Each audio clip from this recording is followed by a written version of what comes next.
हिमांशी राठौर और आप देख रहे हैं नेक्स्ट 9 न्यूज। इस वक्त महाराष्ट्र में एक सियासी घमासान देखने को मिल रहा है।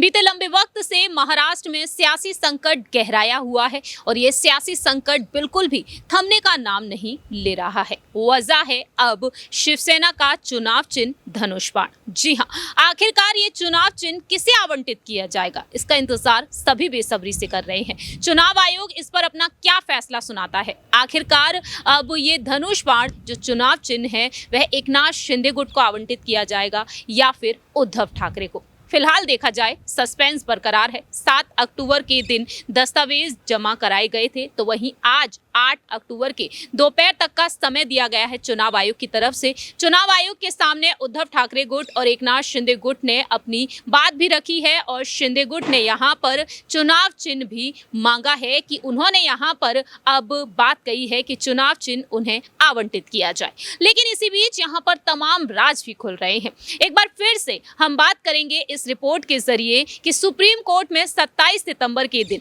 जो सुनवाई चली थी, जब 5 जजेस की संवैधानिक पीठ के सामने यहाँ पर वकीलों ने अपनी बात रखी थी। एक बार हम फिर से बात करेंगे उद्धव ठाकरे के गुट के वकीलों के बारे में, जहां एक तरफ वरिष्ठ वकील कपिल सिब्बल ने कई तर्क दिए, वहीं दूसरी ही तरफ उन्हीं के साथ वरिष्ठ वकील अभिषेक मनु सिंघवी ने भी अपनी बात रखी। जस्टिस चंद्रचूड़ ने उन्हें आखिरकार क्या कुछ जवाब दिए थे, ये बताएंगे आपको हमारी इस रिपोर्ट के जरिए। जरा देखिए ये रिपोर्ट। महाराष्ट्र की राजनीति में सियासी संकट थमने का नाम नहीं ले रहा है। चुनाव आयोग शिवसेना के चुनाव चिन्ह धनुष बाण पर जल्द ही अपना फैसला सुनाने वाला है। आपको बता दें, जहां एक तरफ है उद्धव ठाकरे और दूसरी ही तरफ है एकनाथ शिंदे।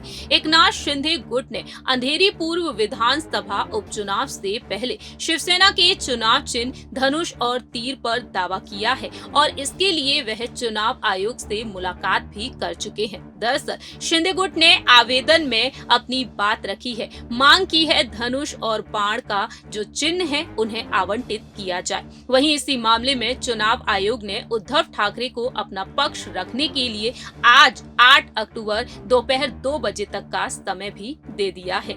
ईसी ने उद्धव ठाकरे से कहा है कि आप अपने दस्तावेजों को 8 अक्टूबर दोपहर 2 बजे तक प्रस्तुत कर सकते हैं। साथ ही कहा है कि अगर कोई जवाब नहीं मिलता है तो आयोग इस मामले में उचित कार्रवाई करेगा। मालूम हो कि 27 सितंबर के दिन सुप्रीम कोर्ट ने चुनाव आयोग को ये तय करने के लिए आदेश दिया है कि आखिरकार शिवसेना की कमान किसे सौंपी जाए। चुनाव आयोग इस पर फैसला सुना सकता है। लेकिन दूसरी ही तरफ 27 सितंबर के दिन किस तरीके से 5 जजेस की संवैधानिक पीठ के सामने वकीलों ने अपनी दलील रखी। बात करेंगे उद्धव ठाकरे के गुट के वरिष्ठ वकील अभिषेक मनु सिंघवी के बारे में, जहां एक तरफ वरिष्ठ वकील कपिल सिब्बल ने अपने तरीके से अपनी दलीलें रखी, तर्क दिया, वहीं अभिषेक मनु सिंघवी ने भी अपनी बात रखी। आपको बता दें, उन्होंने कहा एकनाथ शिंदे ने सुप्रीम कोर्ट में मामला लंबित रहते चुनाव आयोग का दरवाजा खटखटाया और इस पर जस्टिस चंद्रचूड़ ने उनसे पूछा, क्या चुनाव आयोग इस आधार पर आगे बढ़ सकता है कि ये 40 व्यक्ति अब पार्टी का हिस्सा नहीं है। उस वक्त अभिषेक मनु सिंघवी ने कहा कि जब योग्यता का फैसला अदालत द्वारा नहीं किया गया या उसका फैसला आना अभी बाकी है तो ऐसी स्थिति में आयोग भला कैसे आगे बढ़ सकता है। इस तरीके से अभिषेक मनु सिंघवी ने अपनी बात रखी। लेकिन दूसरी ही तरफ उन्होंने अपनी दलील रखी कि एक ही समय पर चुनाव आयोग और सुप्रीम कोर्ट में मामले की सुनवाई भला कैसे संभव है। एकनाथ शिंदे गुट को या तो नया दल बनाना होगा या फिर किसी अन्य राजनीतिक दल में विलय करना होगा। वह कहते हैं कि अलग हुआ गुट मूल राजनीतिक दल से एंटी डिफेक्शन कानून के तहत पूरी तरह से अलग होता है। ऐसे में चुनाव आयोग भला इस मामले पर कैसे विचार कर सकता है। इस तरीके से सवाल खड़े कर दिए अभिषेक मनु सिंघवी ने। आपको बता दें कि मुख्य निर्वाचन आयुक्त राजीव कुमार जी ने अपनी बात रखी कि रूल ऑफ मेजोरिटी के आधार पर वह फैसला सुनाएंगे और अगर चुनाव चिन्ह फ्रीज किया जाता है तो यहाँ पर दोनों ही गुटों को अलग अलग चुनाव चिन्ह दिए जा सकते हैं। फिलहाल इंतजार है आज दोपहर 2 बजे होगा और आज के दिन चुनाव आयोग क्या कुछ फैसला सुनाता है। आज सभी ने देखा जाना किस तरीके से यहाँ पर अब सुप्रीम कोर्ट में जो दलीलें रखी गई, अब उन दलीलों पर ध्यान करते हुए जहां एक तरफ संवैधानिक पीठ ने अपना फैसला सुना दिया कि अब चुनाव